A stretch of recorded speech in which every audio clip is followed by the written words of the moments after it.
And welcome inside the Backstage Pass. It is Thursday, October 13th. And of course, with that brings more great shows here. And over the next few weeks, we're going to pump them out, man, just like candy coming out of a dispenser machine. Put that quarter in. You never know what you're going to get on the other side of it, too, here on the Backstage Pass presented by our friends over at Bangtail Whiskey and, of course, Hank Jr. Productions. Had a chance to have a sit down earlier today, record with Joe Nichols. We'll have that interview coming out tonight in prime time with Joe Nichols talking about Good Day for Living. His new album, which is out there across all the digital platforms. Great chat. Looking forward to that.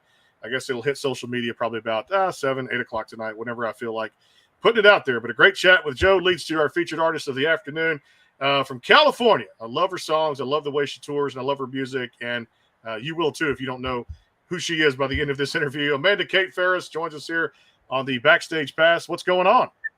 Well, I guess first off, I gotta update you. I'm in Texas. I don't live in Texas.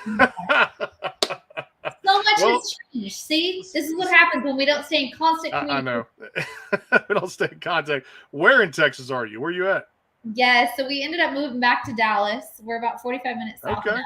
But yes, my husband, he left the Orange County Sheriff's Department, and he was relocated, and we're here in Midlothian, Texas now.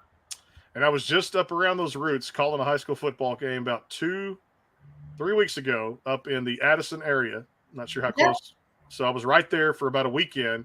I should have texted you earlier and said we need to meet up for dinner and stuff. But you know what? Next time I know now where you're at. So we're going to get together and have us dinner and a drink. And absolutely. Definitely my crew, your crew. And I did not know you back in the Lone Star State. So I'm down here near Houston in a little town called Beaumont, which you probably know very well. And hey, let me start here with this. A lot's been going on, but a big thing's coming out tomorrow, a big ordeal. Baby Don't, a brand new single, technically Thursday night at midnight to get technical with it. But of course, same time, digital platforms, streaming. Tell us all about this and how excited you are to, again, which is just a kind of scratching the surface of new music here to get out to your fans. Yep. We have been waiting. It's been a long time coming. I've been itching to get back in the studio for over a year since the last EP. I think when putting out new music, you never know what to expect. And I think that my expectations, I tend to be one that I keep my expectations low because I don't like being disappointed. But if the last EP taught us anything was that people are craving that traditional country sound. They want that 90s throwback feel. And so we were like, okay, we got to get back in the studio. And so Baby Don't is the first one off of the EP that's going to be leading into an album. But I love it. It's got all the Shania, Reba throwback 90s feels, but with keeping it current. I wanted to make sure it was still something that felt relevant. It felt like it could fit in with the music that's out today without losing sight of really who I am and the core and keeping it authentic to who I am as an artist. Take me back a little bit last year because this was the first of the beginning of what's going to be a huge 23 for you guys. We're talking a little bit before the show, and I can't wait to just dive into as much information as we can get out there. But the self-titled EP with the 5 songs and Little I Got, and then you had Walk, and then, of course, I think there was one, Deconstruction of a Heartache, that I enjoyed very much there, too. Take people through that album and just what that was like, again, to kind of, I guess there was a little bit of normalcy that came back during that time period after the COVID thing in January 2020. But I'm sure a lot of writing went on, a lot of things behind the scenes that people don't see to put out a record of this caliber. I loved it. And also I know Baby It's You was on that record too, right? Mm-hmm. Yeah. Talk a little bit about that for us. Yeah, that project, honestly, it hits close to home for me because one, I was just going through a lot. I had just lost my mother from her long battle of cancer. And I think people assumed that I'd put out some like really heartfelt, sad, tormenting type heart songs. And honestly, I think all I wanted to do was just have fun. I just was like, you know what? I want some songs that are fun to perform on stage that can really bring joy to other people, because if there's nothing, I love looking out at an audience and seeing people having fun and they're dancing and drinking, And so that was my goal with the first EP. And getting to record it, we recorded it during COVID, which was weird. It was a different experience, but I also think it, the relationships that I built with people during that time are so genuine. The musicians that played on it, we were all at just a different place in our life, I think, of wanting to do stuff that we were passionate about. And And again, bringing it back to the expectation, there were no expectations because we had no idea what the future was going to hold. All we knew was that we're here in the now and we're doing things that we love, and I'm putting out music that I love. And if people love it, great. If they don't, that's okay too. But the fact that people connected with it was really special. Yeah, the hardest thing is I think everybody, as you know, as many artists as we talked to here on the program, had to reinvent themselves in a way that they've never seen before. Like you said, live streaming or more writing or doing things with family they may not otherwise get a chance to do because they're so busy touring and stuff like that. So it's kind of cool. And I guess part of it was like going back to the drawing board a little bit, trying to say, how are we going to do this? Did it kind of make you want to or have to reinvent yourself as an artist? I don't know about reinvent. I think that it definitely, this last EP was a lot of work putting it out during COVID and not being able to support it with live shows, and being on stage is what I love. I think that's where I really thrive as an entertainer. And it was hard to not be able to do that during that EP. But if anything, it taught me, just hard work and perseverance and not giving up, same. I know we were talking about that too, even with just like video and breaking in. And, but yeah, it just taught me to just, keep grinding it out and things will come. I think I'm a huge believer that at the end of the day, I don't think I'm the most talented. I don't think that what I'm saying is anything new. But I will say, I think I work a lot harder than most. And so I'm just gonna keep after it. I'm super passionate about country music, and I have this dream of country music bringing its roots back to where we started, and that sound being back on the radio. And so I'm gonna just keep after it. Well, the two I'm going to ask you about, because it's been a while, so I want to get an update on them, streaming or how these songs have done, because 2019, I thought one of the best albums out there was Time. And the fact that you led that off with, I believe it was Cowgirl Kryptonite. I'm not looking at anything right now. I remember that. Just have a great eidetic memory, and got a chance to listen to it, of course, over the last 5 or 6 days, which is fantastic, coming up on a playlist when it comes around again. And then one of my favorites off of there that we had talked a lot about the first time when I was just doing audio here on the show and not the video stuff, Gypsy was one of my favorites off of that record too. Take us through that a little bit, with the best memories of that album, and I guess give us an update on some of the songs that you guys did push out to radio. Yeah, so Gypsy, that still to this day is a crowd favorite. We have it in all my live sets because everywhere we go, it never fails. Someone's requesting that song. But that album, that was really special because it was my last, I had no intention of pursuing country music. I had done it early on in my early 20s. And I was like, I'm going to be a country singer. And then I took, 7 years off and thought, that's it. I'm going to be married. I have a baby now. I'm just going to be a cowgirl with my horses. And country music is something that I will enjoy, but I'm not going to be active in. And then my mom got diagnosed, and it was like, oh my gosh, my whole world comes crashing down.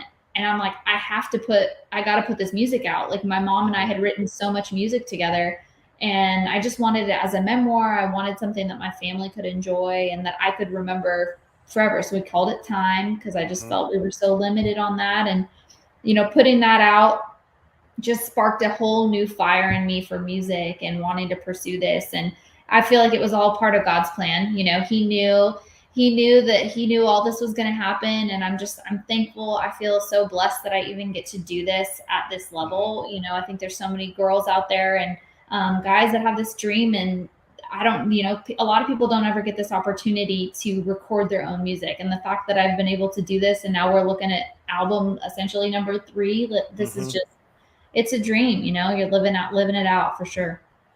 Yeah. Tell us a little about, before we take a break here, tell us a little about that game plan going into next year. Cause my favorite number is 23. My birthday is February 23rd. A lot of connections with 23, and just a baseball player, one of my favorite players.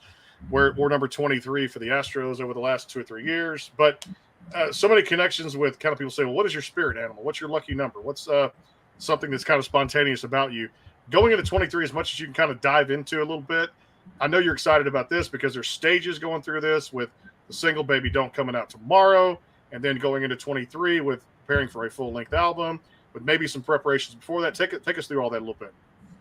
Yeah, 2023 is, I've been on calls literally all day since this morning about marketing, prepping for this new release, prepping for the next music video. We're talking about live performances, figuring out, pitching to possibly open up for new artists. And there's just a lot, but I just every day is a new day. And in entertainment, it all changes in an instant. You could get a call tomorrow that, hey, you get this cool opportunity. So we're planning as much as we can around these releases, but at the end of the day, it's up to the fans and it's up to really people what they decide to do with this music, which is also so exciting. Is I'm putting all this work in now, and then I'm going to hand it out to the fans and figure out what they want to do with it, what songs they really attach themselves to. And we do have a radio plan. We're going to focus on Texas radio, and so we'll see what happens there. But I'm ready for whatever 2023 is going to bring me. It's already been incredible, this last year, and but I think this next year is going to be a big year of growth for me, and really going from being just an independent artist to somebody who's, who's really doing it. I don't think I've ever taken myself too seriously, and I probably never will. But I do think that we've leveled up a bit for sure. I think so. And what's cool is now that we're back to a little bit of some type of normalcy.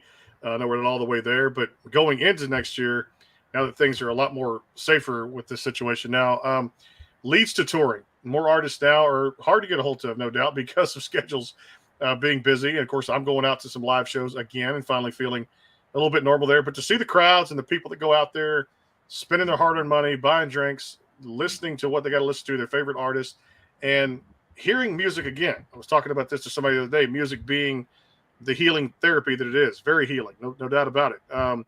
So many positive aspects on it. So many people writing great songs out there now, when it comes to not just country music, but being across different genres out there again that you can really relate to. For you, what's it been like? Because you've been busy, the schedule, not touring. What's it been like to just see the crowds again and having them sing the songs back to you?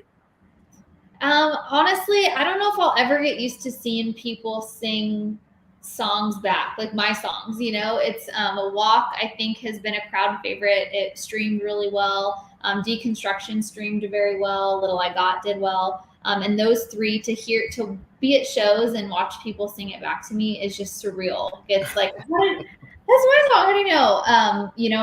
A fun story. So my brother, he drives for Uber in Denver, and he always is playing my stuff. Obviously, I tell him, he calls it Uber marketing. But there was someone in the car the other day, and he had my song on, and they were like, "Oh, hey, like I just downloaded, I just pre-saved this artist's song, whatever." And he's like, "Oh, really?" But it was cool to hear a story of my music in a market that I'm not in. It's common to hear people know who I am in California or know who I am on the West Coast or in Texas. Nashville, even, we have a large listening market in those areas. But Colorado, I was like, oh my gosh, that's so cool, so I don't know if I'll ever get used to it.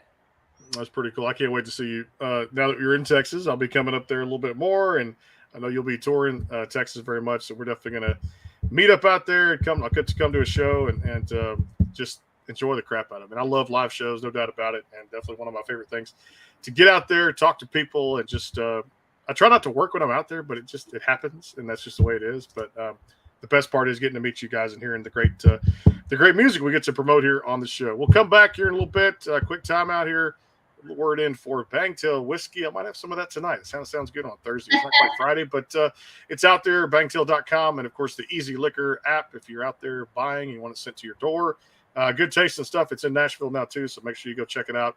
Good friend Brandon Bing owns the company. We'll get a word in from him. Come right back more with Amanda Kate Ferris here.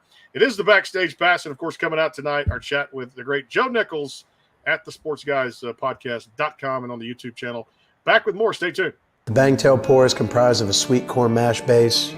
The front has a subtle sweetness and not too sharp. It has notes of a medium char or white oak for a smoky flavor in the middle, and the tail has a super smooth and warm finish. Go behind the scenes with some of the biggest artists in music today with the Backstage Pass, powered by the sportsguyspodcast.com. Join Brandon Morrill and his co-host Kirsty Krause as they talk to rising stars and legends about their music careers. Listen to their latest tracks and learn fun facts about the men and women behind the music you love. And be sure to tune into the Backstage Pass Monday through Friday from 3:30 to 6:30, powered by the sportsguyspodcast.com. And welcome into the Backstage Pass. And of course, we're all over the place now too. Again, I say Monday through Friday. Some days I'll take off. Just depends upon how things go. But some great shows. We're pumping them out, like I said, faster than you can probably download them. So we're out there, and some great shows coming up. Mentioned Joe Nichols tonight. Next week we'll have hopefully Pat Green in a couple of weeks, and Lauren Morgan on the schedule with us here over the next few weeks too. So a lot of great shows coming up here to promote some albums, some live tours, and a whole bunch of stuff going on here in Texas. But welcome to the Lone Star State, and I'm glad you're down here again. Married to Kate Ferris on the Backstage Pass presented by Bangtail Whiskey and our friends over at Hank Jr. Productions. Let's go back to those singles you talked about, the streaming. I want to kind of dive into the songwriting. First up is Walk. Give us a little bit of description of how that came together. Yeah, so this last EP was produced by Brett Tyler, and he's a major hit songwriter. And he came on board and put his producer hat on for this one. And his wife, we were listening through songs, and I think something unique that I do that I know that I think a lot of artists call themselves singer-songwriters, and I get named that a lot.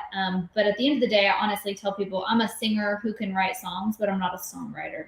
Mm-hmm. I think that there are writers in Nashville that are so incredible at their craft, and they have a way of putting words on paper into a melody like I've never seen. And I have been blessed to have access to some incredible writers. And so on the last EP, we had, songwriters like Bob DiPiero had Deconstruction of a Heartache. He wrote Baby Too. And then when it came to Walk, I wanted an up-tempo, sassy girl song. And Kimberly, who is Brett Tyler's wife, she knew that, and she's like, I have this song that I wrote, years ago. Let me send it to you and tell me what you think. And the minute she sent it, I was like, oh my gosh, I see it. Like, I can see me performing it live. Mm-hmm. I can see people dancing to it. And sure enough, we ended up putting it on the EP, and it's been one of our favorites. We end every show with it, so it's my kind of like walk off, my walk off.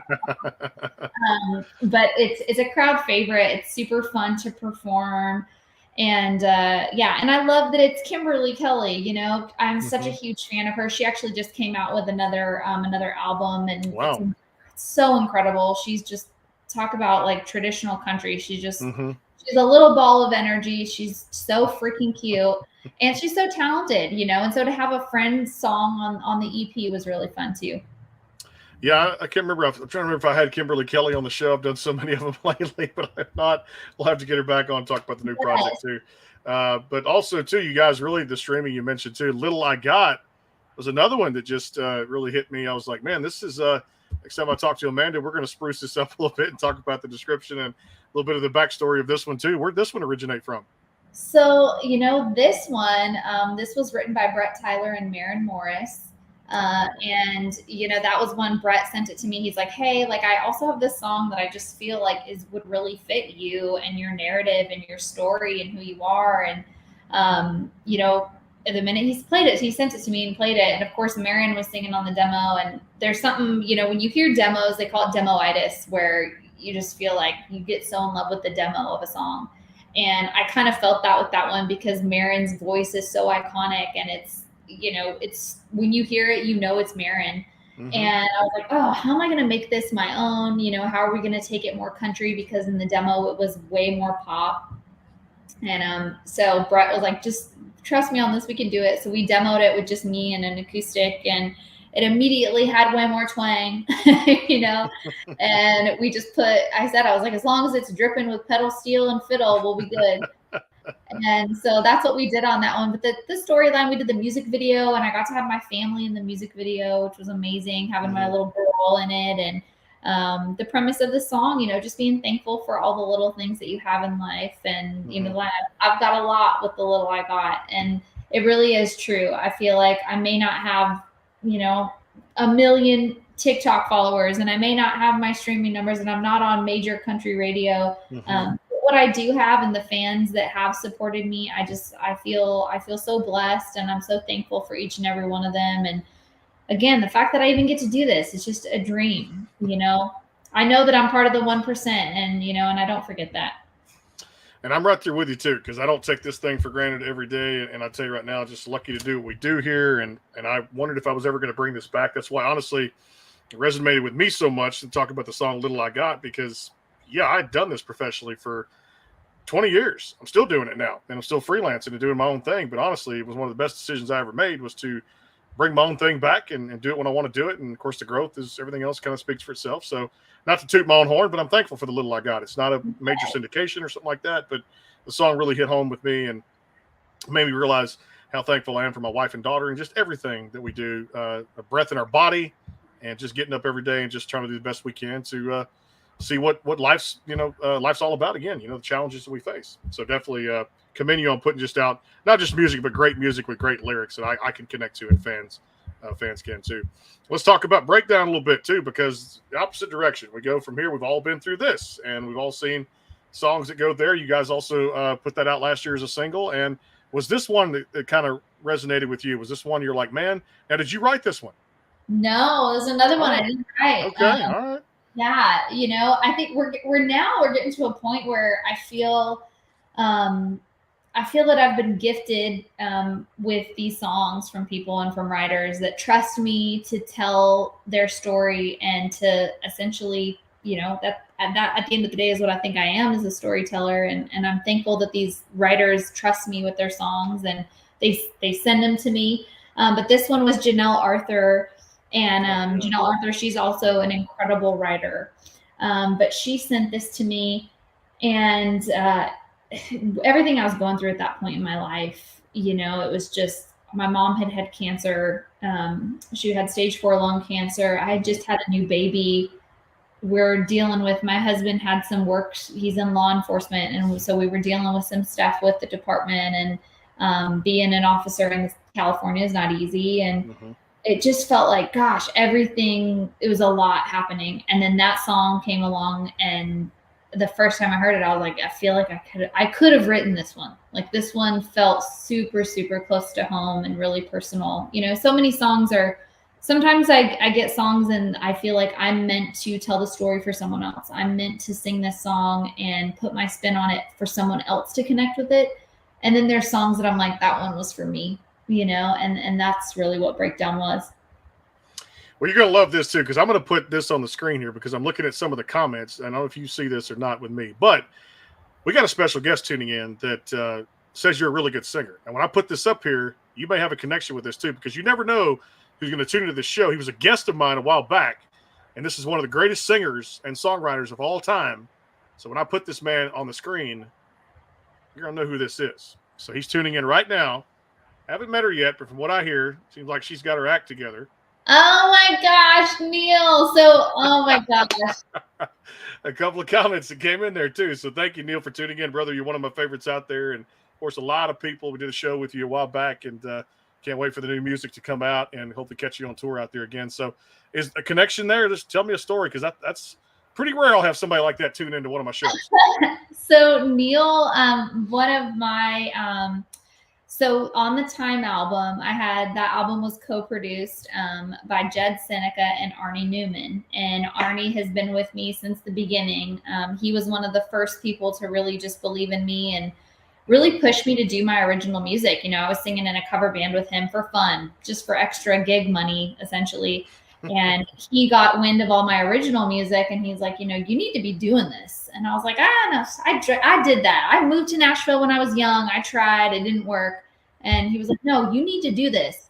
And so he was a huge cheerleader for me and in my corner. And he plays, he just went on tour playing guitar for Neil. So, yes, I have yet to meet Neil, but knowing Arnie's an incredible person and a man that has just been he's just a big supporter. He honestly has been kind of like a father figure to me in a way, because he's constantly been pushing me and really helping me take my music to the next level. And then he went on tour with Neil, who, country music legend, and he played my stuff for Neil. So I have yet to meet Neil in person, but I know it's going to happen. It's going to happen soon. So, well, I can help you with that too, because I'm in Texas with you now. I know he's got some shows coming up too as well. So definitely, I want to get out there again.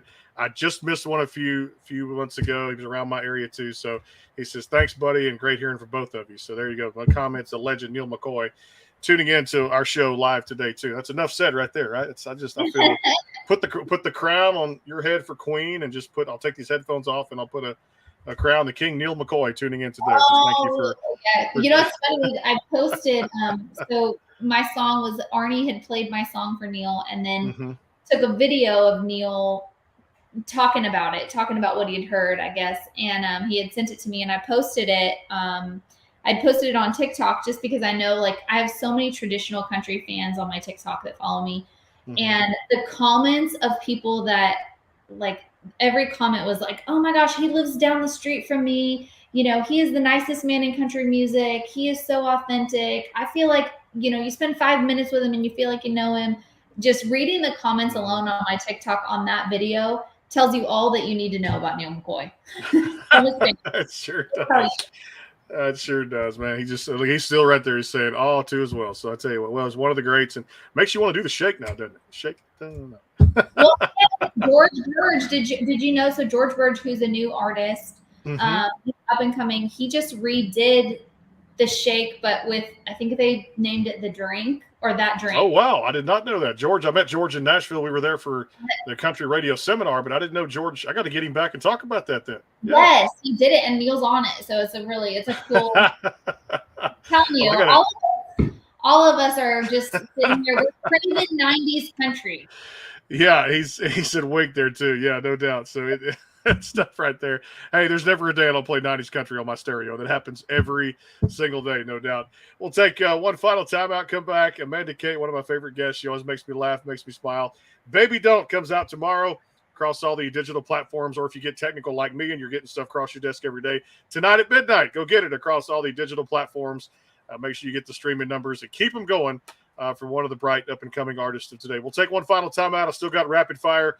We'll do that with Amanda Kate here, talk about food and beverages and, I don't know, sports and whatever else we feel like talking about too. And I know the Mariners are winning right now 2-1, and maybe more. They had the bases loaded and 2 out. So, Neil, I'm not sure if you're an Astros fan, but keep us posted on that game as Game 2 of the division series is going on right now too. So drink some Bangtail if they don't win tonight. And, of course, if they do win, you still have some too and celebrate out there. Bangtail.com. Or get the Easy Liquor app, Bangtail Whiskey, out there with a good friend Brandon Bing of the program, too. More to come here. And Neil, keep chiming in. We'll answer all the questions out there. Here we go. Bangtail Whiskey. Hang tight. The Bangtail pour is comprised of a sweet corn mash base. The front has a subtle sweetness and not too sharp. It has notes of a medium char or white oak for a smoky flavor in the middle. And the tail has a super smooth and warm finish. Go behind the scenes with some of the biggest artists in music today with the Backstage Pass, powered by the SportsGuysPodcast.com. Join Brandon Morrill and his co-host Kirsty Krause as they talk to rising stars and legends about their music careers. Listen to their latest tracks and learn fun facts about the men and women behind the music you love.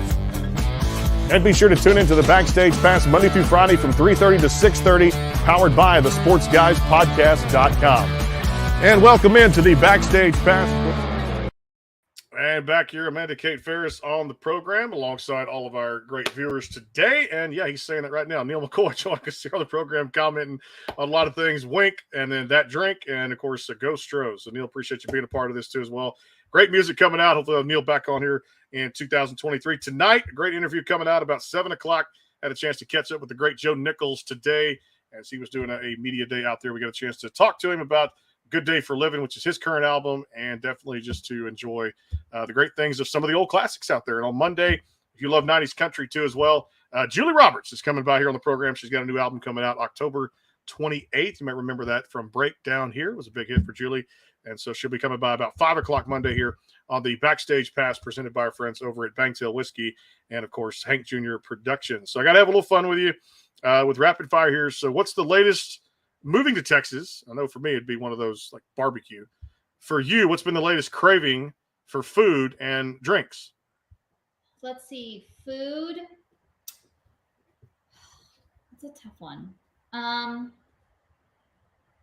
Sounds kind of lame, but I crave Chick-fil-A all the time. Like, it doesn't matter where I am in the country. Like, I always am down for Chick-fil-A.